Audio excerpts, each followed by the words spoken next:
Do Crohn's disease symptoms keep coming back? Tremfya guselkumab may help. At 12 weeks, rapid symptom remission was achieved in most patients taking Tremfya, and some experienced visible improvement of their intestinal lining at 12 weeks and 1 year. Individual results may vary. Tremfya is a prescription medicine used to treat adults with moderately to severely active Crohn's disease. Serious allergic reactions and increased risk of infections and liver problems may occur. Before treatment, your doctor should check you for infections and TB. Tell your doctor if you have an infection, flu-like symptoms, or if you need a vaccine. Explore what's possible and ask your doctor about Tremfya today.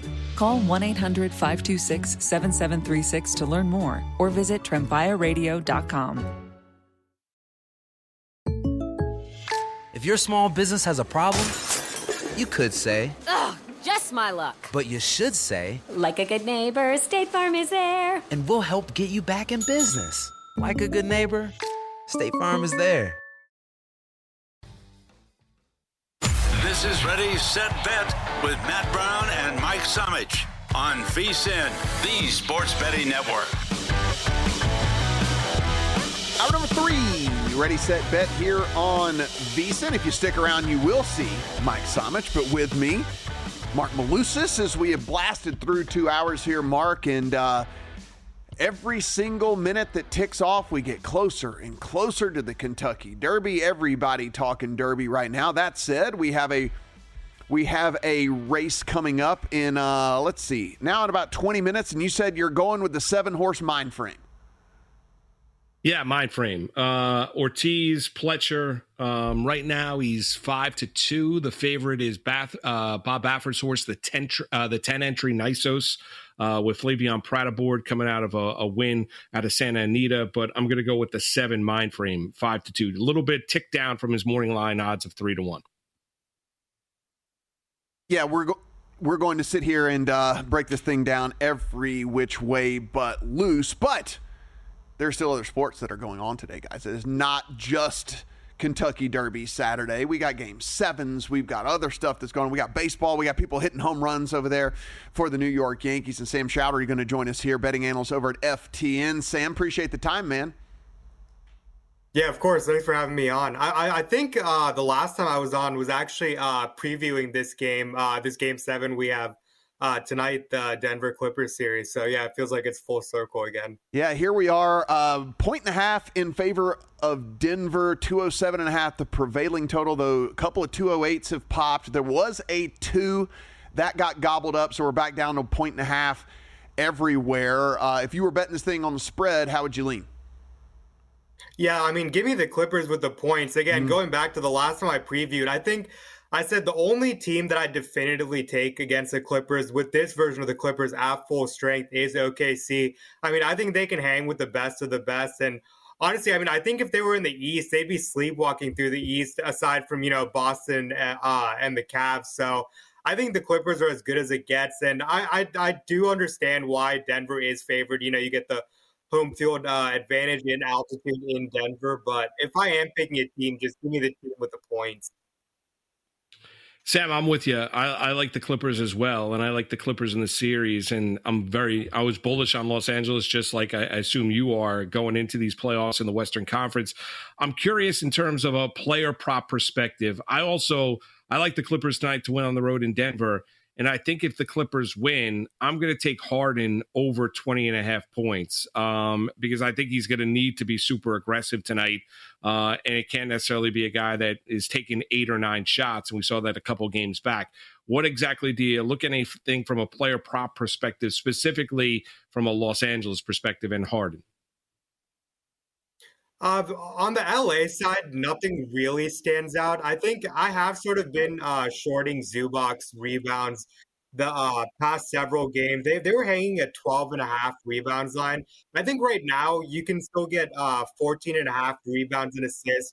I do like the under on those. I'm not really sure what's been going on the last 2 games, but his rebound chances have been way down. I think he has 1 combined assist the last 2 games as well. So I do think shorting Zubac is sort of the way to go. And I think Harden is a great look. We finally saw him hitting his shot last game. He has been pretty volatile scoring-wise.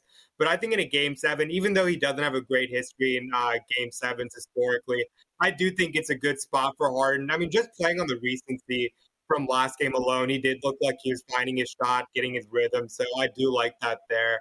And I mean, Kawhi has been dominant, but you're getting no discount on any of his lines. So it's sort of a shy away from me. I don't want to go on the under, but I'd say most of my plays are on the Denver side tonight. Yeah, Sam, let's get to that. What do you see from Aaron Gordon this evening? Yeah, this is something that I'd only do on a one-game slate. You know, you have limited options. So I have an over and an under on Aaron Gordon. I'll start with the under here. Under 8.5 rebounds and assists. I'm really not sure why this line is where it's at. You look at him overall in the season, he's under this line in 54.4% games, averaging 5 rebounds on the dot and 3.1 assists per game. But in this series specifically, he's averaging only 1.7 assists. So, I mean, you're lucky if he gets 2 assists in this game. And his rebound rate has been down as well. You look at him at full strength with Jokic, Jamal Murray, Christian Braun, and Russell Westbrook all available. He's under this line in 65% of games on the season. Against Clippers specifically, he's only hit this one in the last 5 games, and he's under in all 4 games with Russell Westbrook active. Overall, he's averaging 1.8 assists on 4.4 potential assists and 5.6 rebounds per game. So I think you have a lot of cushion there. And like I said, I have an under and an over on Gordon. I want to take the over on his points. This was a line that I had last game as well, and I thought we were cruising. I want to say he had 10 points in the first quarter alone, and then I think he went the entire third quarter not scoring a bucket. But either way, he has at least 14 points in 9 consecutive games. Again, that includes 6 out of 6 games against the Clippers. And I think the game plan is pretty clear. They're trying to take away Jokic as much as possible. That's why you haven't seen big scoring outbursts from him in this series. It's been more as a distributor, and he's still been a monster on the glass. So I think it has opened up Aaron Gordon on the glass. And as long as you can get this number sort of playable line, his actual line is 14.5.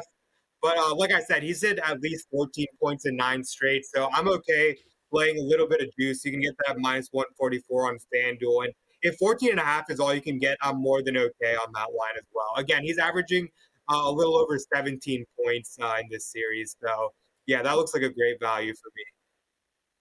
Sam, is there anybody else on Denver that you're looking at a prop? You mentioned that you're more leaning toward Denver outside of Gordon.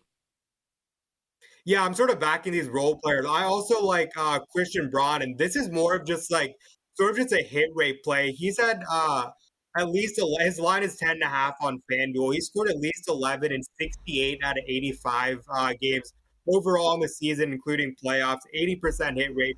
He's averaging over 15 points again, including the playoffs. And we saw he had sort of a sluggish start to the beginning of this series, but over the last 3 games, he has 11 plus all 3 games, averaging 14 points, about 11.3 field goal attempts. So it is a pretty low bar. Again, with Russell Westbrook back in the lineup, he just dropped 14 last game. And I think Michael Porter Jr., I think him not being 100% healthy has definitely helped Christian Braun a good bit. So it's just such a low line for a guy that you can project close to 40 minutes. So, yeah, again, I think the Clippers are just going to continue to make other players besides Jokic beat him, and Christian Braun sort of falls in that Aaron mold bucket here. Sam, as we look forward to tomorrow, Golden State and Houston, this is the Rockets 2.5-point favorites over the Warriors, a very low 203.5 total here in this one. Who do you like to come out on top? Yeah, I'm going to have to go with Houston. Again, I don't want to look too much into last game, but Houston just top to bottom, just look like all around their team. They go back to Houston, and I don't know. I think really just outside of Jimmy and Steph, I'm really not too sold on this team. And we've seen that they just don't have an answer for Şengün. I don't know what's up with Fred VanVleet, but he's turned back the clock in this series, and I have no reason to think why any of that stops. So, yeah, give me Houston at home here. You know, Sam, Matt and I were just having a discussion. If you were forced to take one of the heavy dogs in the Eastern Conference in the next round, Knicks over the Celtics, Pacers over the Cavaliers, do you give either Indiana or New York a chance in those 2 respective series? If I were to pick one, I think it'll be the Knicks. I feel like it might just be me sort of holding on to my priors. I was pretty optimistic about this team coming in. It looked like there was a clear top three between Boston, Cleveland, and the Knicks. And I mean, you look at the series spread, and it's crazy. I mean, you can see Boston as a minus 1,000 favorite to win this series. I think that's a bit steep. I still do think there's a lot of talent on this Knicks team. We've seen Jalen Brunson just take it to another level. Karl Anthony Towns has been hit or miss, but I think it's big if he shows up. If Pat plays the way he should, you have Brunson. Bridges and OG have been on a tear scoring-wise. So I do think they have the superstars to hang in this series. So I think if I were picking a dog to at least have a fighting chance, I think I like the Knicks a little bit more than the Pacers here. He's Sam Choudhury. You can find his work over at FTN Network at SC_FFB over on the Twitter machine. Sam, do appreciate it and good luck today. Of course. Thanks for having me on.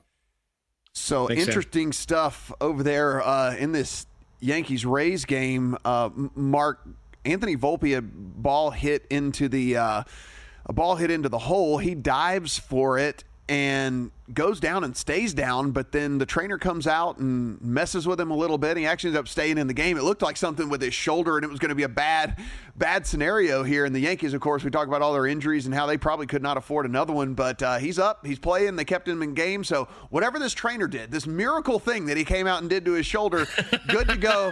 And Anthony Volpe stays in the game. It's like Karate Kid, when Ralph Macchio, when they went back out there. It was a little bit of an odd scene. I caught it late. I was flipping around, but yes, a little bit of an odd scene. Good that Volpe, who obviously he's been good defensively, not necessarily been the offensive player the Yankees expected this year. Yankees still holding on to that 2-1 lead in the top half of the eighth inning.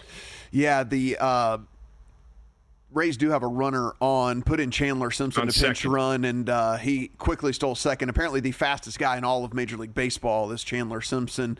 So he comes in, pitch run, steals second very, very easily there. So we'll see what the Rays can do whenever we come back from break. But guys, just a reminder, you go over to VSiN.com/subscribe, get involved with being a VSiN Pro. And when you do, you're going to get the Kentucky Derby betting guide. And yeah, we know it's only hours away, but you have time to go in, take in all of the hard work that our guys over there put in, breakdown of every one of the horses in the race, the different ways that you can bet this thing, and of course, their picks as well. So VSiN.com/subscribe, become a VSiN Pro, and get that Kentucky Derby betting guide.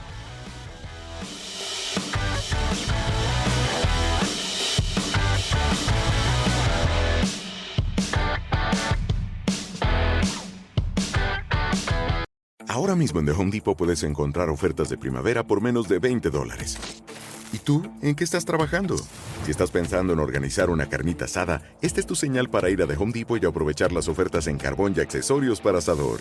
Como 2 bolsas de carbón Kingsford de 16 libras, ahora en compra especial por solo $17.88. Tus asados saben aún mejor con las ofertas de primavera por menos de $20 en The Home Depot. Válido del 24 de abril al 7 de mayo, sujeto a disponibilidad, válido solo para artículos seleccionados.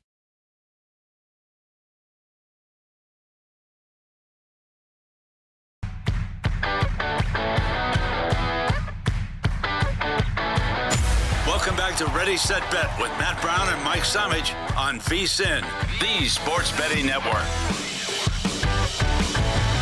Ready, Set, Bet here on VSiN. Matt Brown, Mark Malusis, as we count down to Mike Summich is going to be here on the desk here in about 45 minutes as they are going to get you guys ready for the Kentucky Derby. Mark, we're looking here in these.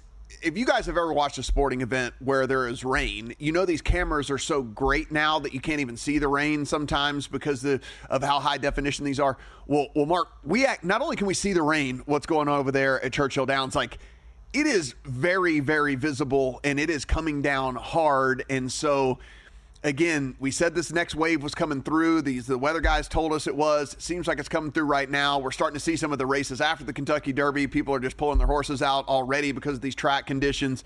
A little bit of a bummer. Our very own Brian Ortega, producer here, is at the thing. I can't even imagine. You're checking the bucket list thing off and having to deal with all of this. And you said it's kind of a bummer, just overall, given the fact that we had a nice field and we thought we had this thing handicapped properly, and now this could go crazy with the track conditions. Well, right. So first things first, you look at the rain. It stinks. I mean, there's no other way to cut it. And sometimes Mother Nature, and we get into it when you talk about football and rain and snow and everything like that. There's nothing worse. Trust me. And I've been to the track hundreds of times. There's nothing worse than being at the racetrack when it's pouring rain, even if it's the Kentucky Derby. And I was there during a rainy Kentucky Derby. So it's bad. It really is. And then it affects the overall enjoyment of the race. And the other thing it affects, Matt, is this is a day for thoroughbred racing and a big day for thoroughbred racing. And there's not many of those days on the calendar year. So if you're a horse player, you look forward to the first Saturday in May, and you're hoping for a dry and fast track and running lines to where it's even all the way around. And we've seen it where the track is a little bit more speed favoring. They've floated the track so the water runs off to kind of harden it down. It favors the speed even a little bit more. We got another dirt race coming up, the 7th in the 8th race. I'm on mind frame the 7. That's a 7 furlong race. We'll see how that race plays, if it's favorable to the front runners. But now you get an adjustment as well, because now you're looking at your past performances and seeing, who does a wet racetrack favor?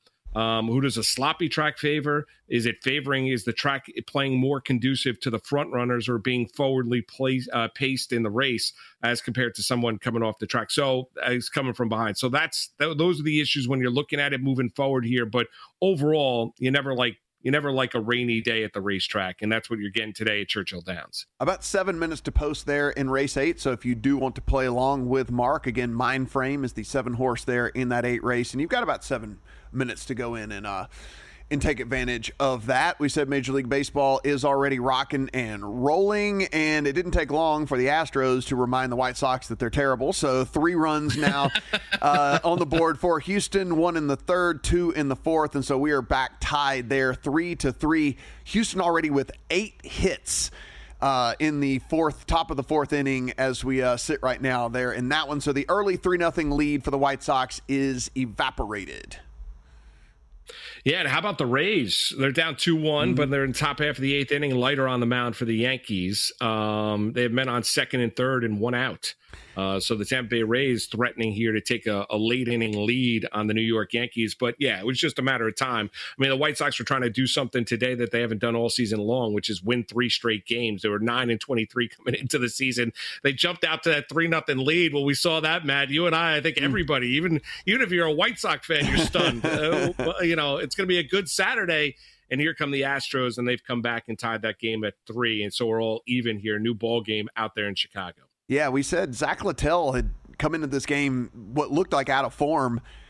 7 innings for this Rays team, only giving up 3 hits. He didn't walk anybody, 3 Ks. Obviously, you want probably a little bit more swing and miss out there from him, but when you don't have that, you can be pretty efficient. So only 81 pitches for Littell, actually, through 7 innings. We'll see if they bring him back out in the 8th. Unfortunately, 2 of those 3 hits did leave the yard, one by Aaron Judge and then one a little bit later by Wells. And so that is where we sit at 2-1 right now. We'll let you know if the Rays are able to scrape across anything out there. But circling back to horse racing here, Mark, and just for people that are tuning in who kind of parachute in, want to bet the Derby, obviously the win bet means your horse has to win, but there's a place bet, there's show, there's exactas, there's trifectas, all these different ways that you can go about betting the race. Oh, there's no doubt. And that's what makes this day so special, right? You can talk about, and Mike hit upon it when he joined us earlier in the show, your usual partner, Matt, here on Saturdays on VSiN, and he's got a special coming up at 4:00, is that, you could play pick 5s, you could play pick 4s. There's exactas, there's trifectas. And when I say pick 5s, it's picking 5 consecutive races, with the Kentucky Derby being the last of those races. Pick 4s, obviously picking 4 consecutive races where you can find value. And sometimes those have huge payoffs in the end. And then there's, winner, you can play a horse to place, a winner, you can play a horse to finish 3rd, that's show. Obviously, exactas, trifectas, superfectas, plenty of things to go out. There's rolling doubles throughout the course of the day. There's so much money in the pools. It's pari-mutuel wagering. It's just, for the horse player, today is really kind of Super Bowl Sunday with the card that Churchill Downs puts out and the amount of and how you can invest your money. So when you're looking at the race, listen, I'm not going to go off my pick that I liked, even with the way that the track is. I like Sovereignty coming into the race. And I'm going to still go with the 18. I like the fact that he was, 5-1 morning line. Last odds I looked, he was 9-1 when the wagering began. A lot of money obviously going on the morning line favorite when you're looking at journalism. A lot of love there for Sandman. He's been the second betting choice up until this point in time. We'll see how significantly that changes as we get closer and closer to the gates opening later on this afternoon into the evening out at Churchill Downs. But I'm sticking with the 18 Sovereignty. Ridden by Junior Alvarado. He's back aboard after Manny Franco rode him in the Florida Derby. Bill Mott, I think he's really well bred by Godolphin. I think he's bred to get the 1.25 miles. I think he has the best turn of foot of anybody in this race, even with journalism. And I think he can adapt to the big field. The concern I have, and I go on the idea that journalism, if you run this race 25 times, regardless of the track condition, journalism is probably the most likely winner in a majority of them. However, I don't think he necessarily wins today. I get concerned here about journalism. I get concerned about the inexperience of his jockey in these caliber of races. I get concerned about the fact he's coming out of 5 and 6 horse fields out in Southern California. Now you're throwing him into a 20 horse field. I have healthy respect for Mike McCarthy, his trainer. There's no doubt. I think he can sit the right trip. I'm concerned about, though, the traffic that is in front of him. I lean on the 18. I think it's 18-8. I agree with Mike, who joined us earlier on the program. I think it's either of those two that end up winning the race this afternoon. The track conditions do throw a little bit of a curveball. I think he can get really creative underneath.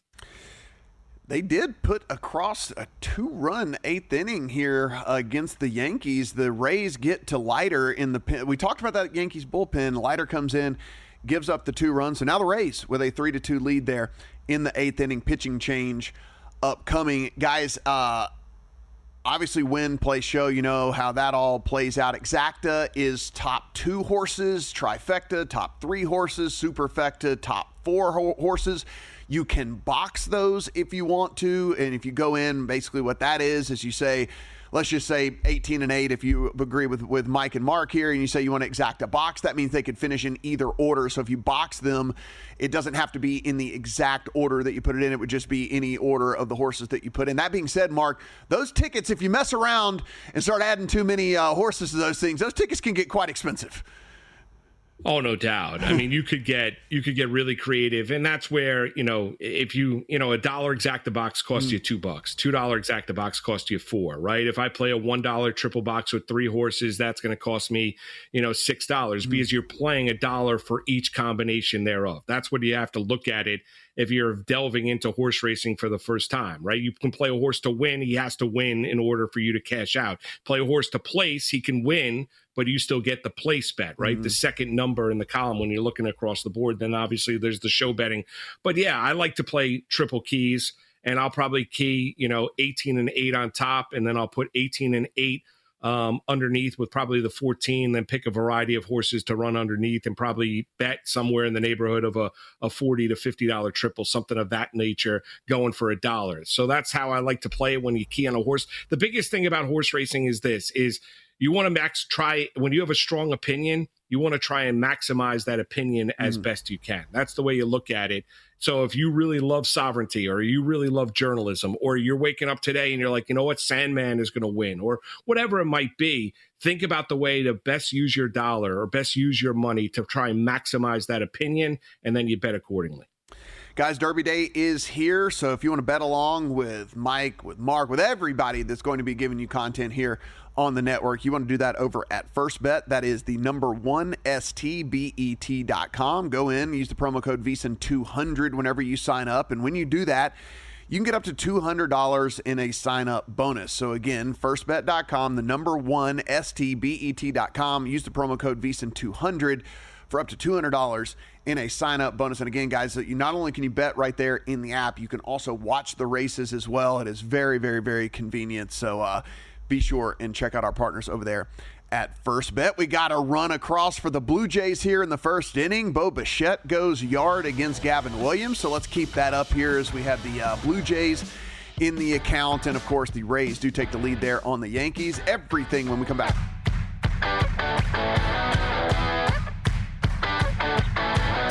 Welcome back to Ready, Set, Bet with Matt Brown and Mike Summich on VSiN, the Sports Betting Network. Ready, Set, Bet here on VSiN, the Sports Betting Network. Matt Brown, Marc Malusis. No big deal. Just hit a trifecta in the break. No big deal. Just came back and, just had 3 horses, cross and how I needed them to. No big deal. So now I'm 1 for 3 here, Mark. I was 0 for 2 on the first couple races, but I'm back, baby. I'm back. And Mind Frame won. That's Yes. it. We gave out the winner. Mind Frame on top, over the top. A great stretch run in the race. I'll tell you that. Track is playing a little fairer than I expected, especially after the first time race 2 back, a mile race. This was 7 furlongs, fast up front, and the closers came rallying down the stretch. So even more confidence now in sovereignty in the Kentucky Derby coming up later on today. Oh, feeling good. All I needed was I just needed that hit. That's it, and I feel great. And I don't have to win anymore the rest of the day. I just had to hit one. That's all I needed to feel good about That's everything. it. Yeah. Now, congratulations. That's awesome. It feels good. It's not going to pay a lot, but it's fine. It's fine. It is what it is. Now joining us here on the Progressive Guest Line, Josh Inglis. You can find his work over at covers.com. And Josh, sorry about the horse racing talk leading in here, but I was 0 for 2. Now that I'm 1 for 3, I've got to brag. It's pretty cool just to jump on and in the middle of it, just hear you guys hitting 1, 2, 3 horses in there. So congratulations. Getting that first one out of the way just means maybe the levies are breaking for a big day, right?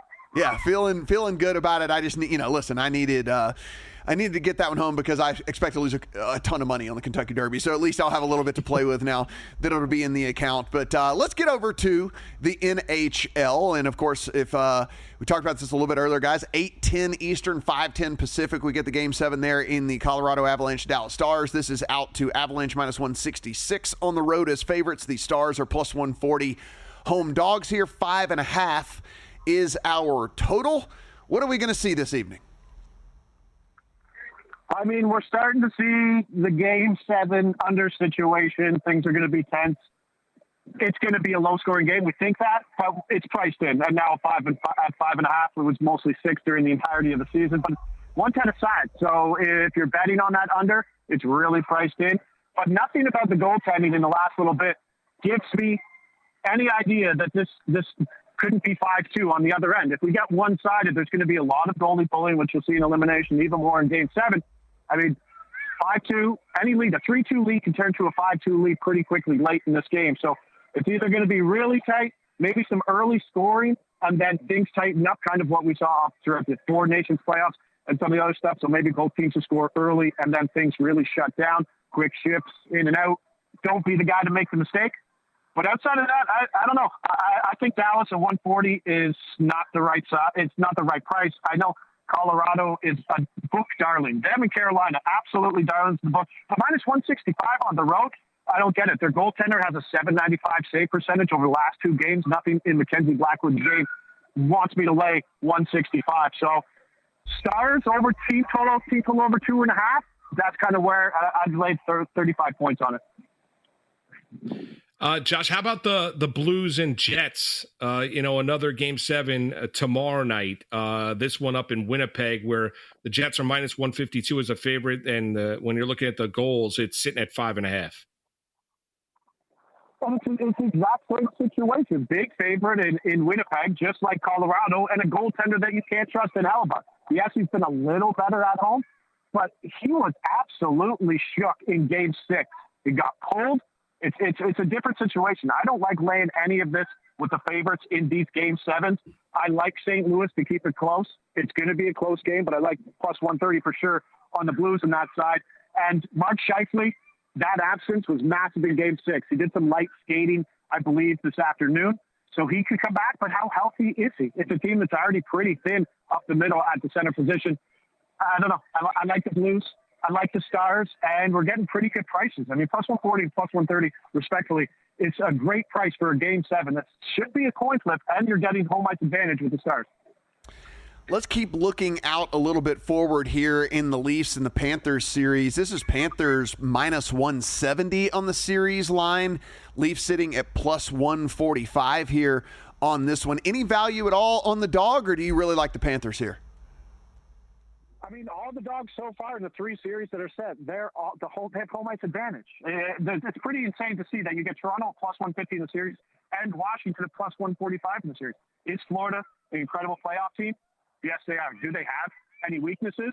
No. Deep 3 lines, great coaching, great goaltending. We saw even with that Aaron Ekblad, they're a great defensive team.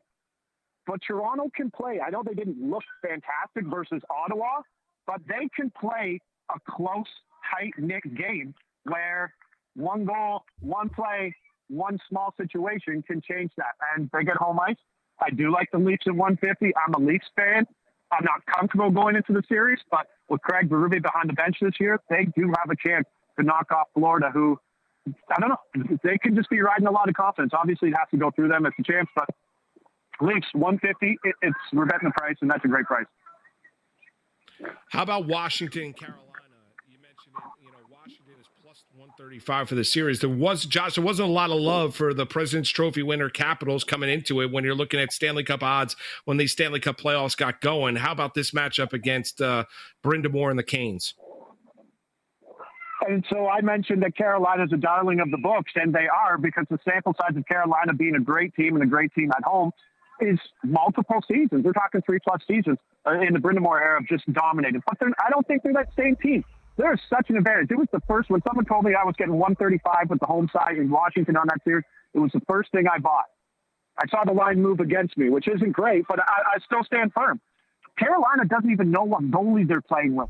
And I didn't think there was a downgrade between Freddie Anderson and Bureau Kochetkov, but we saw that in that clinching game where, boom, New Jersey's up 3-0 early and Carolina has to come back. Carolina did not have to face a very difficult opponent in New Jersey, so I'm factoring that in. Washington has had no respect the entirety of the playoffs or the regular season, and they know that too. They've grown in that locker room with that OB stretch, and getting Logan Thompson healthy, he's the difference in that series. 145, I would have this closer to 115. Obviously, I respect the market, but my number's 115 for Washington, and I'm on that one pretty good. Talking to Josh Inglis from Covers, betting analyst over there at Covers_Josh on the Twitter machine. We got almost a coin flip here in Vegas Golden Knights and Edmonton Oilers. Slight few pennies here in favor of the Oilers. What do you think in this series?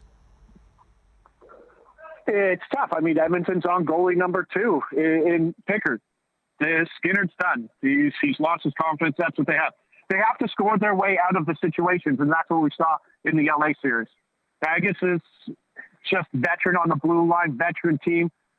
This is kind of coin toss, but Edmonton's another darling of the books as well. I don't see Edmonton as a favorite in this series. I think if you're betting Edmonton right now, just go get Connor McDavid for Conn Smythe at 8-1. He's going to be the only one getting it through. I think if you think Edmonton's going to win each game, I mean, they're a dog in game 1, yet a favorite in the series, so make that make sense. Vegas is the better team. Edmonton has a ton of holes defensively, but they're just held together by the best player in all of hockey, in Connor McDavid. And when they get to go home, they put him on a line with Leon Draisaitl, and it's tough to stop.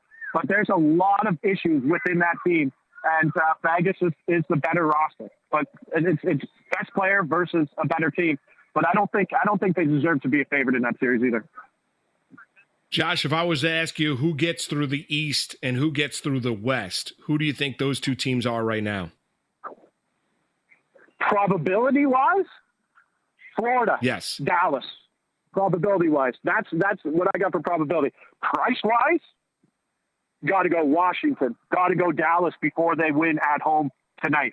Those are your spots, I think. But the Leafs are a good team. They're a great team, and they're being undervalued. If they can knock off Florida, they can go the entirety of it. And just think about the momentum you get from beating the Cup champions and a team that people say is just absolutely built for a playoff run. Toronto wants to grow. It goes through Florida. If they can knock them off, they can go. I don't know. I don't really know if I trust the Edmonton-Vegas series on who can move on from that series or who can go through the Western Conference. I do like whoever wins Dallas and Colorado probably to punch a ticket, because Winnipeg's got holes, St. Louis has got holes, but Dallas, I think Dallas is the best roster in the West. He's Josh Inglis. Find his great work over at Covers.com, at Covers_Josh on the Twitter machine. Appreciate the time today and good luck. I appreciate it, guys. Enjoy the rest of the races. Take care. Thanks, Josh. The Rays did not leave Zach Littell into the game, and so the bullpen comes in and immediately starting to get some runners on the board here for the Yankees because, that's just what's going on with this Rays team right now. So, again, runners on the corners, 2 out. We'll see what they do here with Aaron Judge. Do you put him on and just load the bases? I mean, do you do it? I probably would. Yes. I know, right? It's like I'd be like, you know what? I'll take my chances with anybody else other than Aaron Judge, and they are going to pitch to him. So, yeah, we'll see we'll see. See if they live to regret this. But 3-2 right now, Rays. But runners on the corners for the Yankees. We are 3-3 Houston and the White Sox. We are 1-0 early Toronto at home over Cleveland. Some first pitches coming shortly after we get off the air. Final segment of Ready, Set, Bet here on a Derby Saturday when we come back.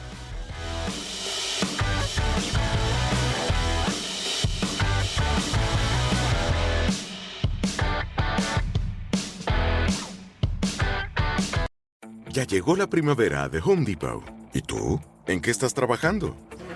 ¿Qué tal si estrenas un nuevo set de patio? Agrega una tira de luces y crea el mejor ambiente para tus reuniones.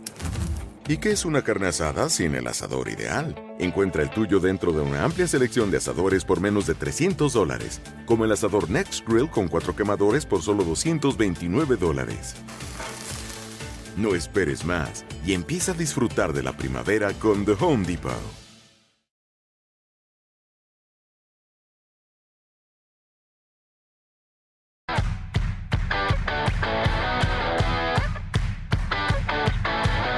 Welcome back to Ready, Set, Bet with Matt Brown and Mike Summich on VSiN, the Sports Betting Network. Final segment here of Ready, Set, Bet on a Derby Saturday. Matt Brown, Marc Malusis, as we get ready for, if you see me at Circa, guys, don't come ask me to buy you a drink because of that trifecta. I won $36. It's $36, Mark. The problem you had, there was a dead heat for second. Yeah. That's the issue you had as well. Yeah, it was the prices of the horse. Yeah, too. So sorry guys. I wanted to go out here and just spray money around, get me a money gun, and just do $36. Make it rain. Hey, a win is a win is a win, though, right? You know, I can say that I did hit at least one trifecta today. Did not get the run home, actually ground out for Aaron Judge. So the Rays looking to hold on 3-2 here in the ninth inning. As we said, 3-3 Astros and White Sox, and then 1-0 in favor of Toronto. They do have a couple on there in the second inning as well. Guys, G-Bank going to give you our best bets of the day. I only had the Toronto Blue Jays going, so hopefully you tailed on that one if you did want to get that into your account as they lead early 1-0 there. But Mark, you've got some stuff. Yeah, I got 3 plays for you. You know, it is Derby Day. I'm going to give you a Derby pick. I love the ponies. And we talked about it a little bit earlier. I'm a little less concerned about the way the track is playing based off the last race that we saw and the cavalry charge we saw in the final eighth of a mile. My first play is going to be in the Kentucky Derby. I love the 18 all week long. I'm not going off of them. Sovereignty, 5-1 on the morning line. I think you're going to get 8-9 to 1 later on today when the gates open up. Owned by Godolphin, trained by Bill Mott, Junior Alvarado aboard, coming out of, won the Fountain of Youth, ran second in the Florida Derby, speed favoring track. Has been training well, looks like the epitome of health on the track. I'm going with Sovereignty today as your winner of the 151st running of the Kentucky Derby. That's from a horse racing perspective. I got 2 NBA plays. Matt, we discussed it earlier. You got a couple game 7s, one today, one tomorrow. Tonight's game in Denver, I'm going to take the Los Angeles Clippers. I liked them in the series coming into it. I did. I'm going to correlate it with Harden going over 20.5 points. I'm going to take the Clippers. I know the line seesawing back either +1.5 or +2 with Los Angeles tonight. I think they're the better team. They got to play like it. I go into it with the eyes wide open. Nikola Jokic is obviously the best player on the court. Denver is home. I understand they have a home court advantage and the air and all that out in Denver. I think there's a coaching advantage for the Los Angeles Clippers as well tonight. Give me Kawhi. Give me Harden. Give me the Clippers on the road tonight, +1.5. And then tomorrow, I'm going to take the Rockets at home, -3. I think Golden State's chance to win this series was Friday night, and they came out with a lackluster performance. You look at the Rockets, they've gotten better as this series has gone along. Inexperienced team, no doubt about it. I think they've gained the experience as this series has gone along. I think when you look at their team, they're more talented. Does Golden State have bigger stars? Yeah, and Butler and Steph Curry. But if you're looking at the rotation, I think Houston's more talented. They're home. They're favored by 3. Give me the Rockets in a game 7. So I like the Rockets -3. Clippers plus 1.5 or plus 2, and Sovereignty in the Kentucky Derby tonight. A reminder from a little bit earlier, guys, guests throughout the course of the show, what they had going on here. Munaf Manji did like the under in both of the game 7s. Though the over money continues to pour in here on the game that we have in a few hours, I think they might have just started this one a little too low, and people looking at that to get that over money in on there. We talked to Mike Samich a little bit earlier. Of course, he will be on following us, but likes Journalism, Sovereignty, Tistastic, Beza, and then Final Gambit are the horses he's looking at here. And of course, we got his Superfecta, a $1 ticket that's going to cost you $24 in the first slot, 8-18 in the second slot, 8-18-14 in the third slot, 3-8-14, 18 and 21 for the third and the fourth slot there. On that one, again, that $1 ticket going to cost you $24 as well. So looking like a fun day here. Sam Choudhury joined us a little earlier. Christian Braun over 10.5 points. Aaron Gordon over 13.5 points. And then Aaron Gordon under 8.5 rebounds and assists. So we got plays all over the place, guys. And of course, they're brought to you by GBank. Get the GBank Visa Signature Card today. Most credit cards treat sportsbooks and gaming transactions like they are cash advances. And, even when it's your own money on the card, but GBank treats these gaming transactions as purchases. So you're saving up to 3 to 5% on cash advance fees on gaming transactions. Just right there. Also, GBank, you're earning 1% cashback rewards on all eligible sportsbook and gaming transactions and 2% cashback rewards on all eligible purchases. So go right now and apply at vsin.com/GBank. That is VSIN.com/GBank, and see if you can't get going here with GBank. We love GBank here at the network. Like we said, Mike Samich and Aaron Halterman going to be after us. It is going to be a special episode of VSiN at the Track, Road to the Kentucky Derby. If you guys have been following them over on the YouTube channel, well, here it is. This is their Super Bowl, and Mark, again, it's the theme here. We've talked about it a ton. It is what it is. We've got to keep bringing it up. Track conditions are very, very sloppy. We have seen the rain. We can visibly see the rain coming down there. It looks like it's going to be on and off now throughout the course of the evening, so don't really know what we're going to get when the Derby gets going, but it is going to be what everybody's talking about between now and when this thing gets going. Yeah, it's going to be a sloppy mess is what it's going to be. I think for the player and for the horse player out there is whether or not the track is playing fair to where it's conducive to front runners and horses coming from off the pace. And sometimes you see a bias when there's a lot of rain in the track. And you've gotten that today at Churchill Downs. I think the last two races that you've seen on the main track, one was run by a front runner. The last race in which, I picked the winner and Matt, you had the triple. It was a cavalry charge in the last eighth of a mile from horses coming from off the pace. So it's not necessarily speed favoring. The biggest thing you want to have is that the race is contested fairly, that there's not an edge toward the front runners or there's not an edge to horses coming from off the track. And the early indications were that was favoring toward front runners. We'll see exactly how that plays out the rest of the afternoon. You still got a couple more dirt races before they open up the gates for the Kentucky Derby at 1.25 miles. I think it's going to end up playing fair to where if you're going fast early, you're not going to be around late. And it's going to be more conducive to horses coming from off the pace. The favorite, Journalism, obviously, he's going to be sitting in that second flight, and horses that are coming from way back, like Sandman, and obviously my top pick, the 18, Sovereignty for Bill Mott.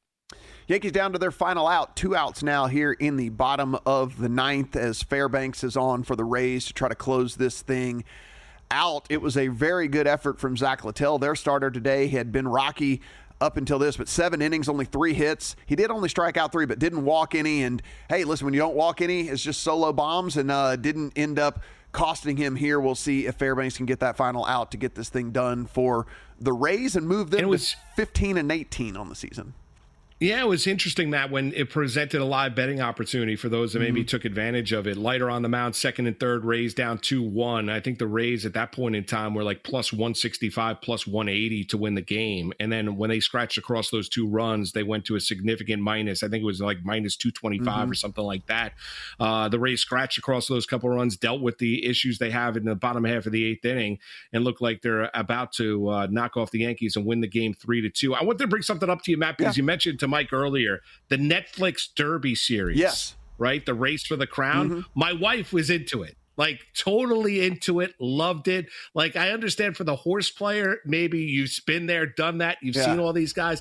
I'll tell you though, like I watched it and I love horse racing. It was fantastic. Yeah. Like it really was. There's a lot of characters in horse racing, but it was a great series. My wife was locked into it, was doing it, was watching when she was on the treadmill, was watching when she got home from work, all those things. She absolutely loved the series. Yeah, no, I thought it was really well done. And again, to give light to something that you just don't normally see, right? Most people are only tuning in, as we talked about, to horse racing one day a year, and that's on Derby Saturday. And so as well as they do to try to give you as many backstories and stuff, like this really gave you a look at what it is leading up to the Derby, how it gets there, these colorful owners, of course, even the jockeys and their backstory and how everything goes down with them. I really did. I thought it was so well done and I think it did the sport great.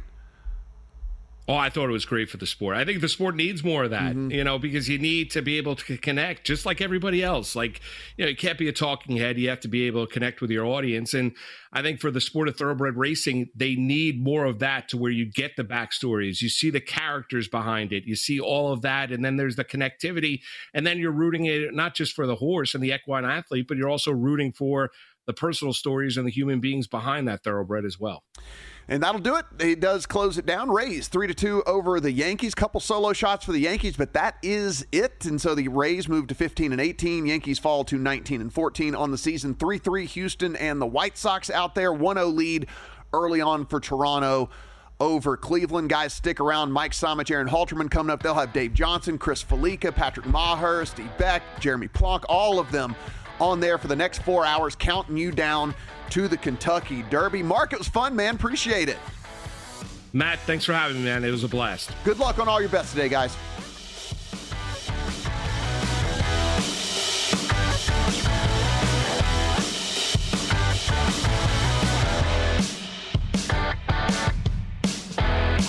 Ya llegó la primavera de Home Depot. ¿Y tú? ¿En qué estás trabajando?